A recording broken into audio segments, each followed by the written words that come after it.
Well, hello, hello, hello. It's Joanna Clark with Blissful Baby Sleep Coaching. And I am excited to be here with you guys today. I know it's been a very intense last 7 to 10 days. And hopefully, some of you have seen my posts that I just want to acknowledge that I'm here, I'm listening, I'm paying attention, I'm learning. But I also didn't want to skip today because I know so many of you have been emailing me saying that you guys really need this support during this time to get reliable and accurate information on your child's sleep. Because many of you are still in shelter in place, as I, and you have less support than you've ever had. Being with other caregivers able to come in and help you, relatives, other caregivers, daycare. So I just want everyone to know I'm here, I'm available, and I'm here today to just really make sure that you get what you need in terms of reliable, accurate information. And I have 3 questions that were submitted today. So I'm going to be able to dive deep into those. And I welcome anyone that wants to jump in and ask questions. I have Anastasia, who is my fabulous virtual assistant, who is attending this with me, so that if I reference some resource materials that would be beneficial to you, that she'll be able to post that link in the feed so that you can grab it and take advantage of that reliable resource. And if you have questions that are coming through, she'll be gathering those. So that if I don't have time to answer those today, then you will be the next on the list to get your questions answered next week. And I'm just going to go ahead and get started. So again, my name is Joanna Clark with Blissful Baby Sleep Coaching. I am a trained and certified gentle sleep coach. I have been doing this for 10 years now. So I've helped thousands of families get better sleep and become a well-rested family. I do not believe in cry it out. So I want to just say that from the get-go, that I really do believe that sleep is a learned skill. And that when we are asking our children to learn new skills, we want to be with them and we want to help them and encourage them and coach them. And I am all about trying to do everything possible to minimize tears and minimize frustration, so that the child really has that optimal learning experience for healthy, lifelong sleep habits. So the first question that I have is from Tawny. And Tawny is from California. She has an 8-month-old baby girl. And I'm just going to give a little bit of background information so that when I answer the question, it will hopefully help all of you that are listening live, or those of you that are on the replay, which is and by the way, if you're here on the replay, thank you for listening to the information. And if you have a question, one of the best ways for me to be able to provide an answer to you is in the comments. You can just do #replay and then ask your question. And then I'll know to go back in there and be able to kind of eyeball which questions came in while I'm talking. So, or after the fact in your case, since you're watching the replay. So again, the backstory is I have Tawny from California, has an 8-month-old baby girl. And Tawny has an interesting situation. So she's got a baby girl that sleeps really beautifully 3 times a month, or three weeks out of the month. So for 3 weeks, she gets a baby that's sleeping 11 hours a night and everything is easy and fabulous. And then inevitably, she has about a week where there's lots and lots of sleep disruptions. And it's very challenging for her because she never knows when that week's going to happen. And so what she has been doing when she gets one of these terrible weeks is she's been employing the Ferber method by checking in every 5, 10, 15 minutes. And therefore, she's been experiencing a lot of tears. Sometimes the baby is crying for a full hour before going to bed. And during these kind of bizarre spurts of regression, what's happening with Tawny is she's worried, right? As we all would be if we had, a beautiful sleeper for 3 weeks and then all of a sudden we have 5 or 6 or 7 days of just chaos. And so the things that she's wondering about is like, is my baby teething? Is my baby going through a growth spurt? Is my baby going through a developmental milestone? Is my baby experiencing separation anxiety? Why is everything that I'm offering her not helping her, right? So there's a lot of worry and concern that Tawny's experiencing when her child goes into these bizarre spurts of regression. So her question is specifically, why is this happening? And why is it that when it happens, she only wants me, meaning mother, to soothe her by holding her, rocking, feeding, sleeping, etc. So this is a great question, Tawny, and I'm so glad that you reached out to talk about it because there's a lot in here that I want to address. So here's what I'm suspecting, and I know, Tawny, that you in the last Facebook Live, you jumped in live and you were typing some questions, and I kind of touched on it. So I'm going to go a little bit deeper for you today. And if you're here, Tawny, come in and say hello on the comments so I'll know you're here. But here's the situation. I suspect that your baby girl has what I call a sly sleep crutch. Okay. And a sleep crutch is defined as anything that has to be done to or for a child at the onset of sleep or in the middle of the night. They're going to need that support. And so what happens is that I think what's happening is that most of the time your child is doing independent sleep. But on the times that she's having a disruptive night, you are worrying about those things. Like, is it teething? Is it this or that? And so when you go, you are always helping her go back to sleep in those disruptive nights. So then, of course, you reintroduce by accident the rocking, the holding, you said that when you're having a bad week, you do actually go back and do a lot of holding, rocking, and feeding her to sleep. And so what's happening is the inconsistencies between the weeks that are good and the weeks that are bad is that if your child is having a bad day, you're by accident going in that night and doing a lot of assisting, which then requires her to want to get more assistance the next night and the next night and the next night thereafter. And then it's possible that, after you've been doing that for several days, then she kind of clicks back in. So I think that's what's happening. And so what I recommend is that right now there might be even some sleep crutches at the onset of sleep at bedtime, because the fact that she's still crying for an hour really shouldn't be happening. Typically, when a child 100% has their sleep skills, which is really the ability to go to sleep drowsy but awake at bedtime without any sleep crutches. Typically, that would mean that they can do that in about anywhere between 5 and 30 minutes. And they might do a little bit of protesting, which is more like complaining, because sometimes when children are overtired, they will do more crying. So I would also want you to look really carefully, Tawny, to see if you are putting her to bed too late, because the fact that she's crying for an hour makes me think that maybe she's going to bed overtired and overstimulated, or that you've also been by accident introducing some sleep crutches at the onset of sleep. And so she's crying for you to come back in the room and do the sleep crutches.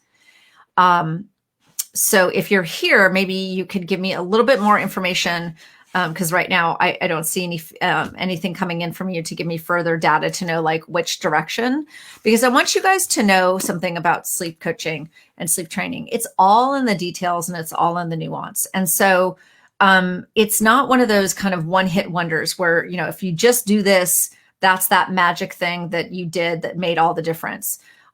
Sleep coaching is like a very complex puzzle, and there's multiple pieces that you need to be paying attention to and interacting with simultaneously in order to help your child really learn the sleep skills and be able to master them and use them every day consistently.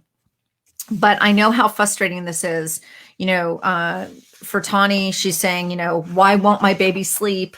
I don't have the patience right now. I'm just so frustrated. And of course you would be, because I know you're trying really hard. So again, just to kind of wrap this up for Tani, Tani, the things I'd like you to consider is I think I'd really like you to listen to my audio in my the book that I'm in. There's a book called The One Thing Every Mom Needs to Know, version 2. This book, I'm super excited, you guys. Right around Mother's Day, it came out and it went to #1 international bestseller on Amazon, which is awesome. I'm the featured sleep expert in this book, The One Thing Every Mom Needs to Know. And I have a chapter specifically designed on essentially the topic is it's baby sleep strategies, but really what the topic is all about is understanding the 5 triggers that would keep your child awake at night. And so I want you to go and download that audio chapter. And in fact, I'm going to ask Anastasia right now. Anastasia, if you could please put in the chat the link for the free audio download of The One Thing Every Mom Needs to Know, the Baby Sleep Strategies audio. And so what I want you to do, Tani, is I want you to download that audio, and I want you to pay the special attention on the section on sleep windows. And then I also want you to pay the special attention on sleep crutches. And if you find that you're missing your sleep windows and you've by accident introduced some sleep crutches, then I want you to kind of go back and recognize that you might have to do a little bit more comprehensive sleep coaching with your child to make sure you're eliminating the crutches at the onset of sleep, as well as the ones that have snuck in the middle of the night. And, you know, if you've been using Ferber and you don't really feel like that's the right choice anymore, because you did mention that you were kind of concerned that you don't really feel that Ferber is working for her, then my other recommendation is for you to get the Sleep Ladies book, Good Night, Sleep Tight. And this is by Kim West. Kim, I'm a gentle sleep coach, as I mentioned at the onset of this conversation, and I do not believe in cry it out. And so this would really help you have another methodology to follow to really help your baby girl anchor those sleep skills. So that would be my recommendation for you, Tani.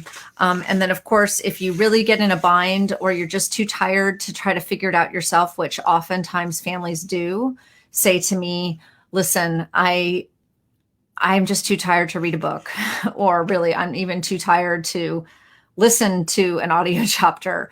Then, of course, we can absolutely have a conversation, you and I, about your specific situation so that I can actually get some more details and nuance and details from you and really dive deep into your unique situation. And in fact, Anastasia, if you could just post how Tani could get in contact with me if she specifically wants to schedule some time to talk about her unique situation. Thank you. Okay. All right. So I'm just curious, any of you that are live, I would love to hear from you. How many of you guys have been in a situation where you used Ferber and maybe it worked when they were younger, but now that your child's older, it's not really working anymore? Or maybe you've used Ferber or some kind of version of Ferber that you've kind of just randomly put together for yourself, and you're just kind of confused about how to do Ferber. I'd love to know how many moms are out there that have used Ferber and are confused about how to do it effectively to get kind of lasting results, because this is something I hear common, and it's not against the methodology. It's just a couple of things, like some methodologies work better for some babies and some don't. And then also the methodology you are using, if you're not doing it the right way, then you're not going to get the results you're looking for. And I find sometimes with Ferber, there's a lot of different versions that people are trying to follow, and it's not really specific enough, and that's why they're not getting the results. So I'm just curious how many of you might be having that experience. Okay, I am going to move on to my next question, which is from Tiffany. Tiffany C has a 20-month-old girl and Tiffany is from California. She has a 20-month-old girl, and Tiffany has actually been sleep training her baby girl for 4 to 5 weeks.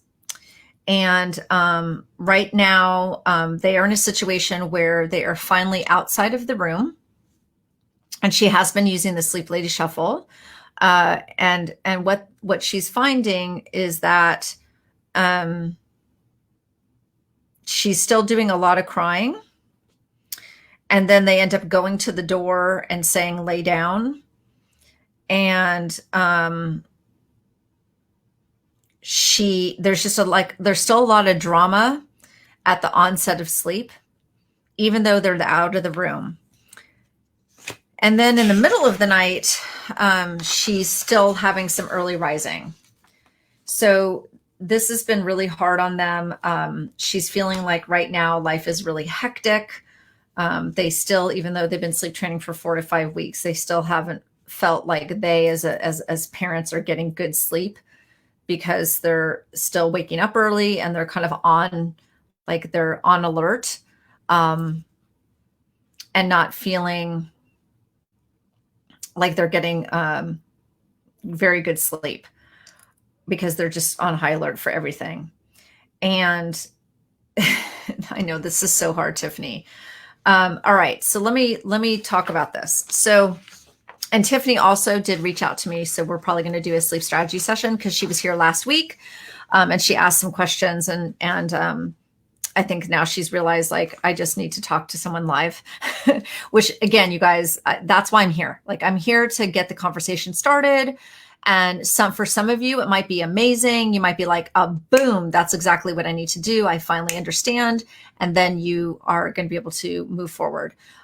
For some of you, you might say, I'm still stuck after a couple of weeks, and then you might just need some more support.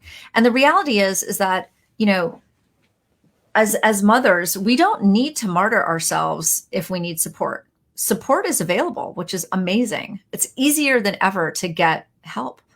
And so I'm on a mission so that moms and dads aren't exhausted and believing that they're helpless and believing that there is no hope for their situation. I want every parent to recognize that their children can totally learn the skills of sleep, and that they can have a child that has impeccable sleep habits, and that the parents can then in turn get really good sleep for themselves. So I'm thrilled that Tiffany's been here, and I'm also thrilled that she's going to take a deeper look and try to get resolution.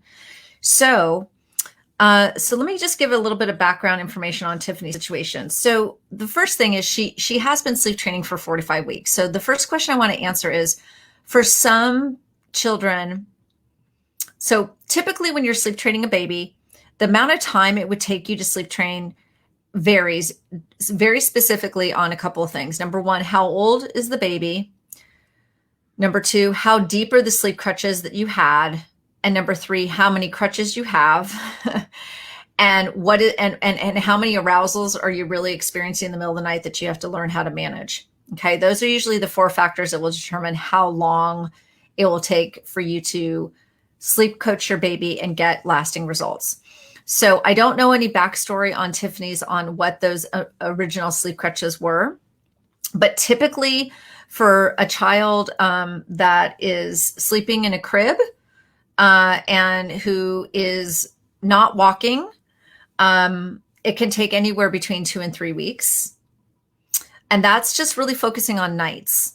If you have a child that's walking and they're standing in their crib and they're running around their crib and protesting, then you might be looking at 3 to 4 weeks to really get it so that it's just rock solid, that bedtimes are hands-free, that they're sleeping consolidated throughout the night, that your nights are super peaceful, because you have to recognize that sleep is a learned skill. And so you would not expect your child to just magically master a new skill in 3 to 4 days and have it last a lifetime, right? We want to be recognizing that a learned skill takes practice and practice and practice until mastery. And so when I talk about how long does it take to sleep coach your baby, I'm talking about to the point where you are so comfortable and confident in your baby's abilities to do drowsy but awake at bedtime and to sleep beautiful, restorative, consolidated sleep all night long with or without a feeding, but typically without a feeding, right? If they're 6 months of age or older and you've gotten permission from your pediatrician, your child might not need to be fed at night.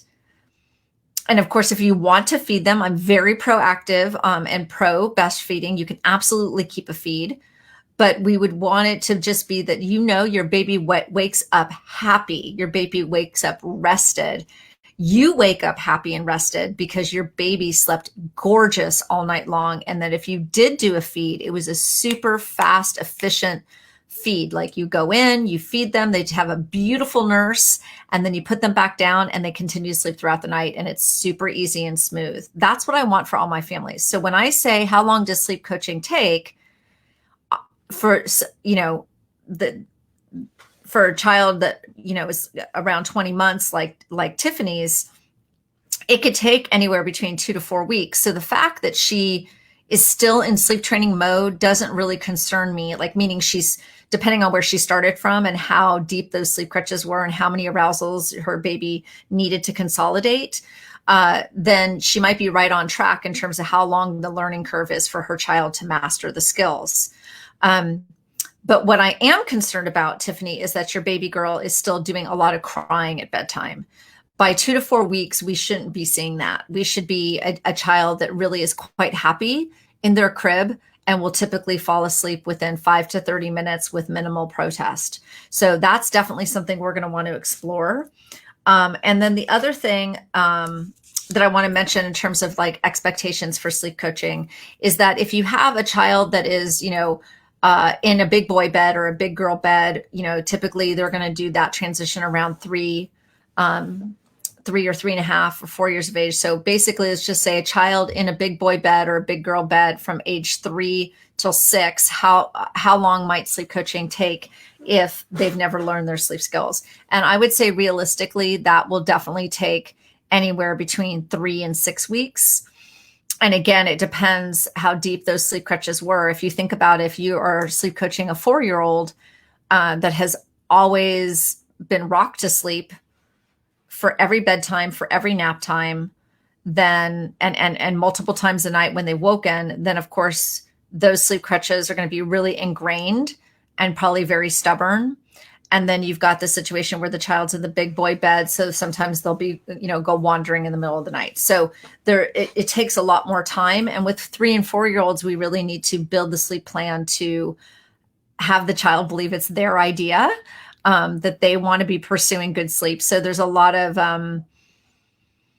child behavior developmental components that we're looking at with 3 and 4-year-olds to really make them feel secure and safe in their bedroom and loving their bed and building that bond.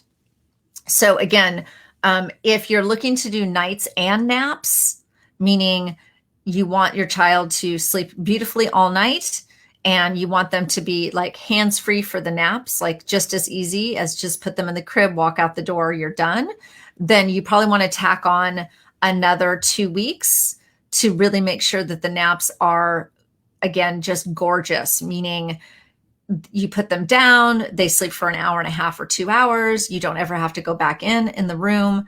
They wake up super happy. That sometimes nap training can take an additional 2 weeks after they've learned their nighttime skills.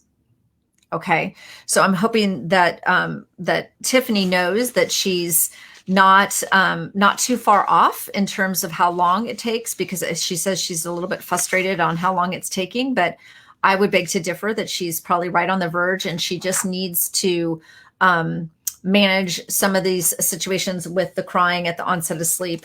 And we're definitely going to be talking about that with her because she actually is going to be talking to me individually about this. But she, right now, bedtime just feels really hectic for her. And, we don't want bedtimes to feel hectic for our families. Life right now is already too hectic. And so whatever we can do to make bedtime peaceful and beautiful and calm and easy, as easy for dad to do it as it is for mom, that's what we're looking to do right now. Okay, so Tiffany, I look forward to talking with you, and we can explore deeper on how to help your daughter cry less at bedtime. And we'll definitely talk about that. Okay, so The next question I have is from Shelly.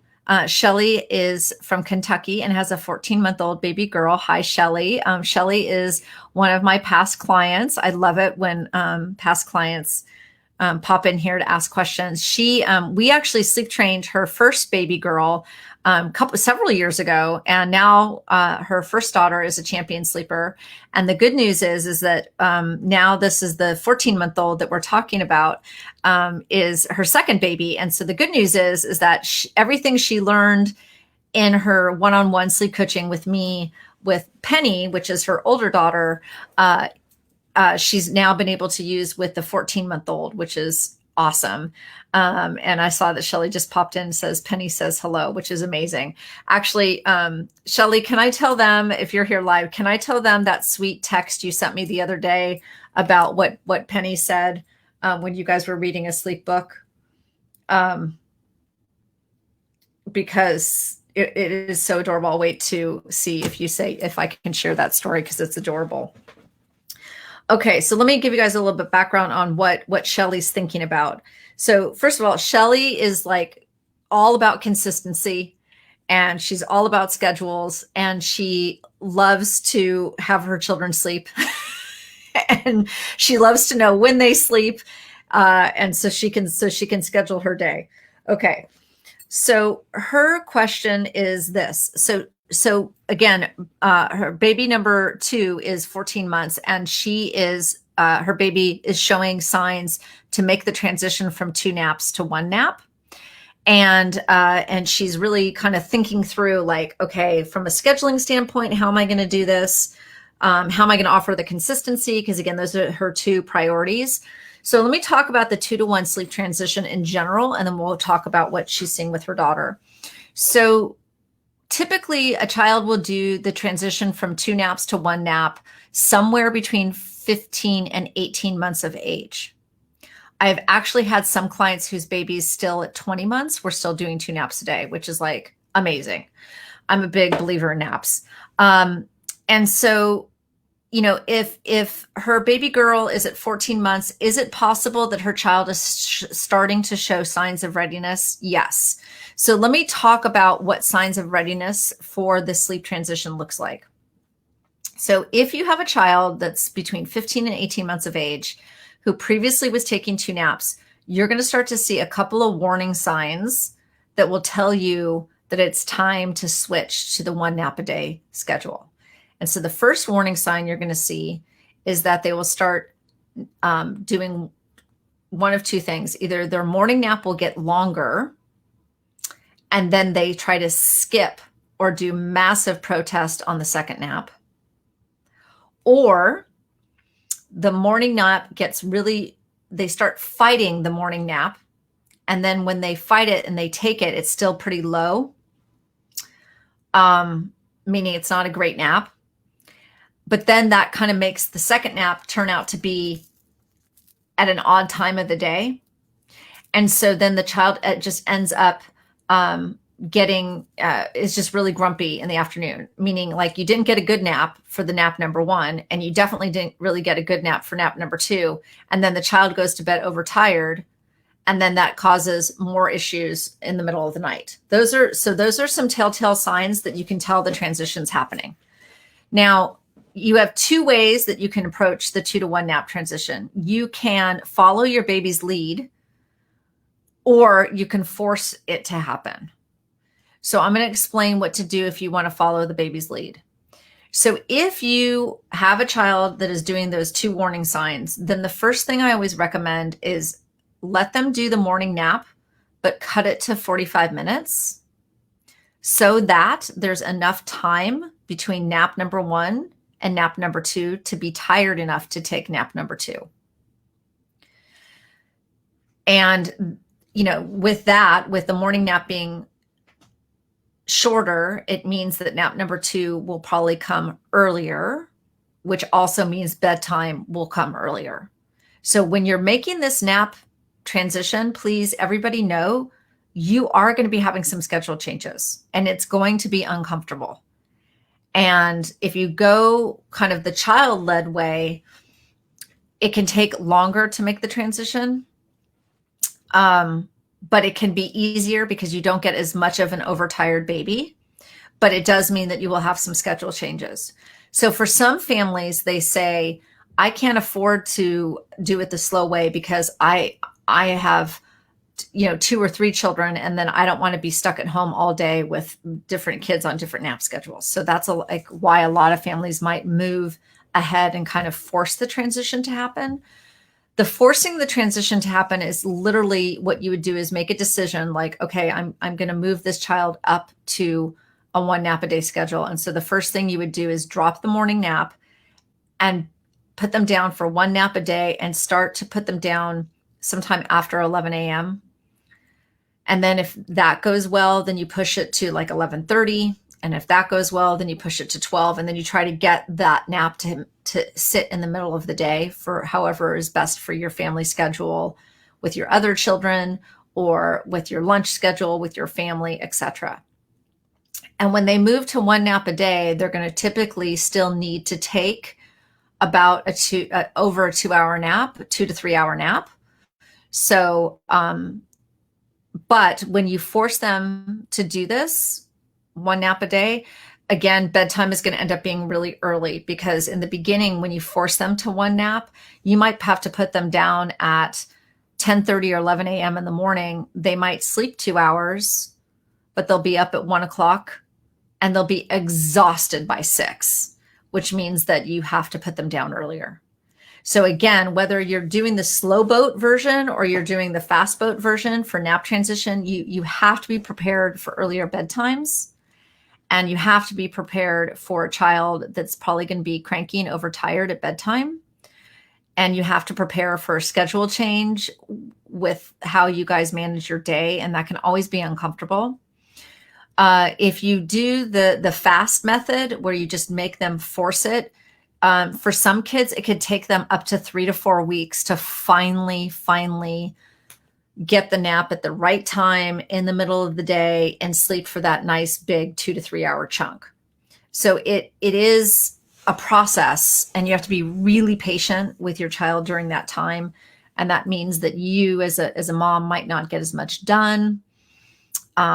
Sometimes when you force them to 1 nap, when they do go into the crib at bedtime, at nap time, they tend to be overtired and overstimulated. And so they tend to cry more, not because they don't have their sleep skills, but because they were used to taking a morning nap and now we've made them skip it. And so then they're just exhausted by 10:30, 11 a.m. in the morning. So it's not an easy time as a mom.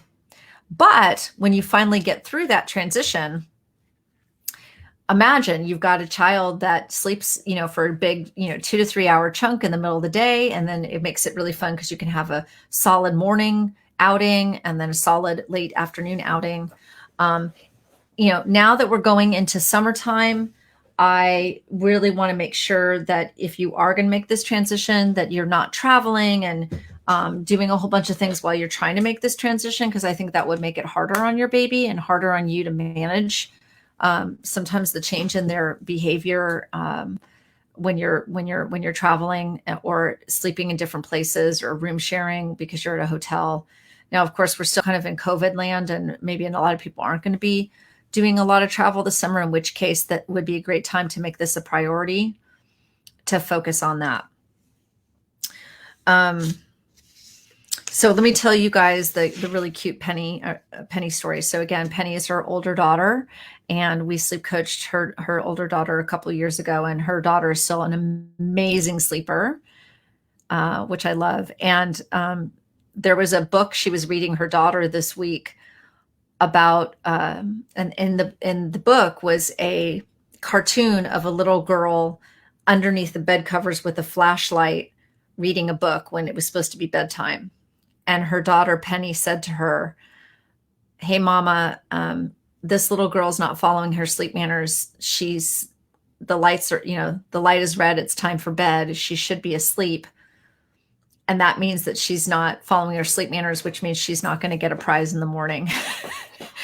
And Shelley sent me a picture of the book and the quote of, I didn't exactly quote her daughter, but the quote about what her daughter had said. And that is adorable because, again, we sleep trained her daughter many years ago, and this child still really believes in her sleep manners and takes her bedtime really seriously, and still wakes up in the morning looking for praise from mom that she had a great night of sleep. So when I say that it's possible to have healthy sleep habits for a lifetime, I really mean it.